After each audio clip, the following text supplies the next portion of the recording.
Hi guys, I'm Shmee, hello and welcome back to the channel where today is something I've been wondering about in connection with my SLS Black Series, hence why we have brought it here to GAD Tuning to pop it on the dyno and to check some things to do with the power.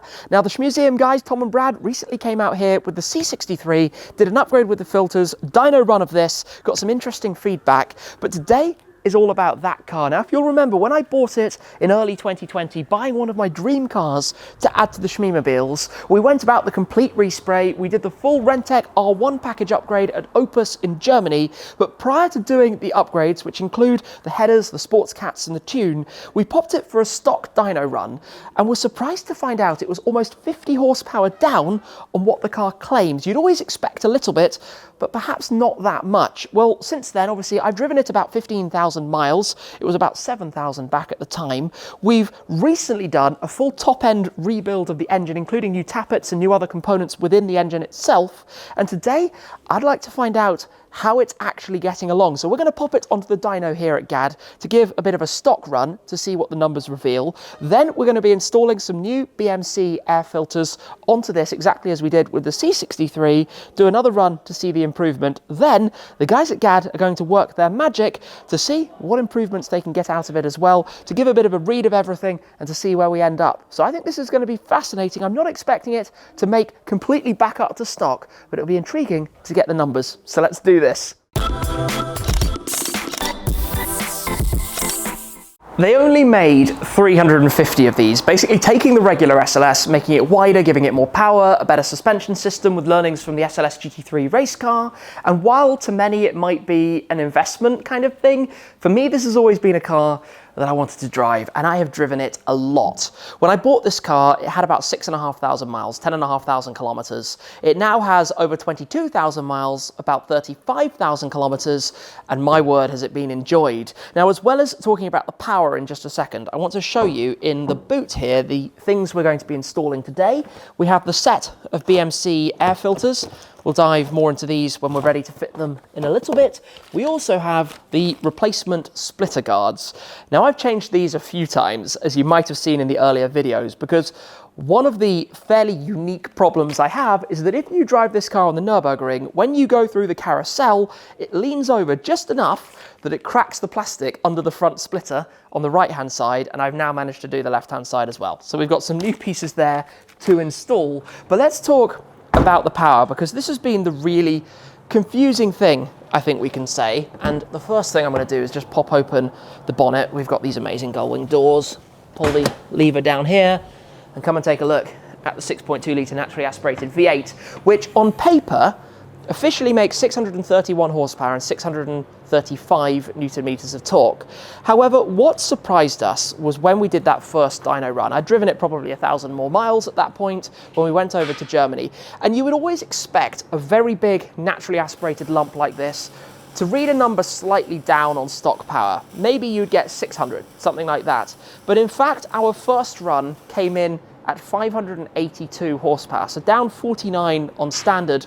And that raised a few questions. Anyway, we didn't know what the cause was, but we went from there to install the RENNtech R1 package. That consists of the headers, the sports cats, and a tune, which took it up officially by 44 horsepower. We went up by 54 horsepower to 636 horsepower, so slightly over the official numbers claimed, metric numbers we're talking here, PS, for the SLS Black Series, and kind of left it at that, but always had this lingering question of what caused that, what exactly was going on. Now I want to give you the total numbers behind this, so let me just quote them exactly what we have. So it was 582 horsepower, which is 49 down, 593 newton meters, which was 42 newton meters down. Officially it should have gone up to 675, and it should have gone up with the torque to 600, and what are we, 78 newton meters. We went up to 636 and 653 newton meters. So we got a lot of extra torque out of the car, but given where it started, wasn't quite right. So a couple of thousand miles ago, it was at Avant-Garde. It had been away for a while, waiting for parts. The recent period has been a nightmare with parts supply, including a pretty hefty rebuild of the top end. Like I said, lots of new components. Can't obviously see it now because it's all packaged back up. But that was Certainly something that made it run a little bit more cleanly. It sounds a little bit better as well. It doesn't quite have that same tapping noise that it had before. In fact, all the way from when I originally bought it. We don't know if those new parts are going to mean that it now makes a better number. That's what we're going to be trying to find out today. But I think there's a good chance, and that's why it's going to be quite intriguing to do this, to then do the first stock run, to then, as I said, to change the filters and see what that does, and then have a proper look into the tuning. Now, I do have the RENNtech handheld tuner, which means you can put it on the stock map or on the RENNtech map, and that's something that we need to experiment with as well. So let's get this lined up so we can hear plenty of epic sounds, but most importantly, get some numbers out of it. Talking about that, in here, in the boot, we have the RENNtech handheld tuner. This is where you can flick it between stock and tuned, plug it into your OBD port, and it will load the various maps. So I'm not entirely sure what we have it on right at this second, but all part of the experimentation today here at GAD to try and see where we're at with this. Sounds so beastly. Right, let's get this lined up here at GAD Tuning on the dyno, ready for run number 1. Up it goes. Familiar bay. First time I've been here, but of course the C63 was right in here on this dyno when Tom and Brad brought it out.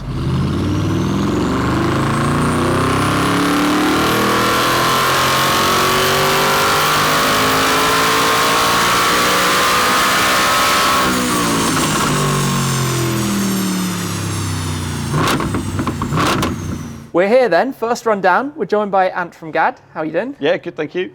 So, how did it go? Yeah, really well. So, a little bit of background. Obviously, everyone who's done any research online regarding dynos, there are different styles, there are different brands of dynos. They read very differently, or you can interpret the information very differently. Some are more easily manipulated than others, etc., etc. This style of engine, so like C63 156 engine, these with the 159 behave very differently on our dyno than what manufacturers quote. They always read on our dyno, they always read under. So coming to work this morning, in my head, I would be happy with this car, anything over 580 horsepower on my dyno, that is where this car should be. In completely stock form. In completely stock form, exactly. Did a few setup runs. Obviously the car was still pretty warm from your drive over. So all it was just putting temperature back in the tyres. That only took a couple of runs. And then it was some full wide open throttle runs, 5th gear in this car on this dyno, from about 2000 RPM all the way to redline. And basically what we found, so I said 580 over I would be happy with, and we hit a 581. And that's, what is that measurement exactly? So that is horsepower, that is calculated crank. So this dyno, there's no interpretation. This dyno reads torque at the rear wheels, at the tyres, and then it calculates what it thinks it's producing at the engine. Okay. The other thing that happens, this dyno has a weather station built in, so it takes into consideration what is going on inside the cell, and obviously if the conditions inside the cell are very, very good, it will penalise you. But you can look at the uncorrected data, so that's what it's spat at us as a number. I'm really happy with that. Mm-hmm. Actually, uncorrected weather station out of the equation, 605, okay. Which is actually exactly what you were saying. About what I thought it might About be. what you thought it would be on stock calibration, but with the RENNtech manifolds and sports cats. Yes. So it's more than happy. So it's actually about where you think it should be. Yep. Which is kind of cool. Mm-hmm. Yep. So what should we try next? I think, I mean, obviously it's your decision. I think air filters first. So we should pop in the filters. Yeah. And then she can have a cool down cycle, and then filters in, bring it back up to temperature, overlay it, see what's happening. We'll get a direct comparison of what the BMC filters do. Yep. That'll be cool. Let's give it a go. Cool. So, new BMC filters, slide straight in. Old one's been removed from that side already, from the 2 air boxes that we have on this. And we're obviously hoping to see a little bit of a gain in terms of horsepower and torque with these, but it remains to be seen if it's quite as impressive as on the C63. Second side, that's the stock standard filter. We'll keep those back in the boxes for the time being. Get rid of all the stuff and then pop in the new ones.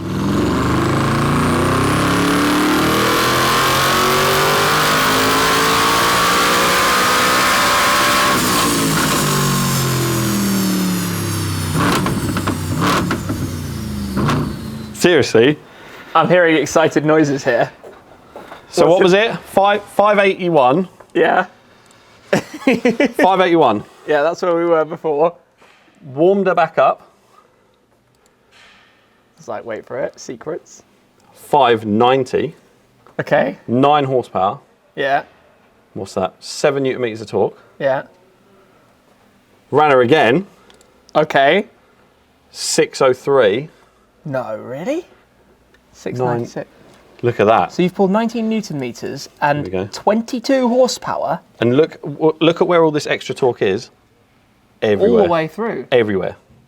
It's all the way up, but amazingly, And it loads rips. more up towards the top end.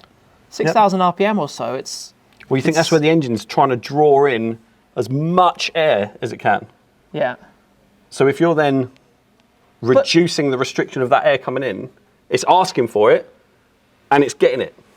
It's not getting throttled. But 20 horsepower from filters. I mean, yeah. 22 horsepower.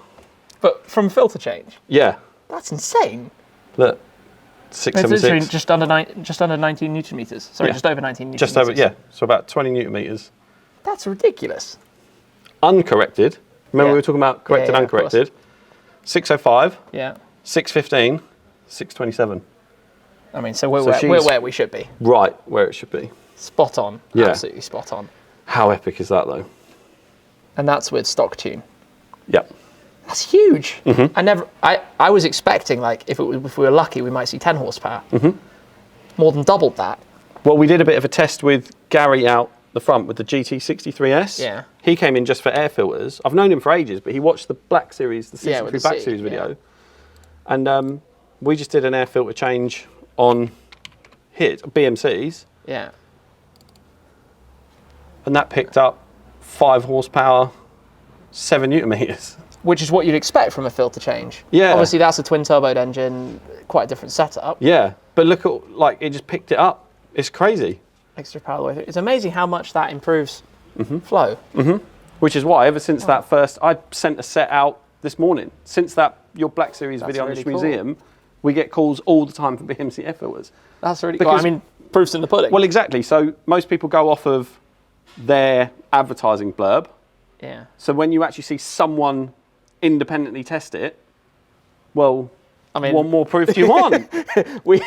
these are the numbers. These are what you've got out of this. That's I've crazy. done nothing. I'm running the same gear, same lock mode, everything. If anything, the car's hotter now than it was before. Yeah. So, and it's just lapping it up. So what do we go for next? Well, it's tune next, isn't it? Should we do it? Yeah. Let's do it. We'll let her have a proper cool down cycle and then go tune. Right, this is where we found out that actually the car has been running on the tune. Of course, with all of the work that was done, the guys at Avant-Garde, who are here today as it happens, knew that it was tuned and as such didn't write over it. So we've been doing the tests with the tune. I put it back to stock, put it back to tuned. But now's when we're going to pull off the data and actually read what it's saying with the tune to see if the guys at GAD can refine that even further and then go from there.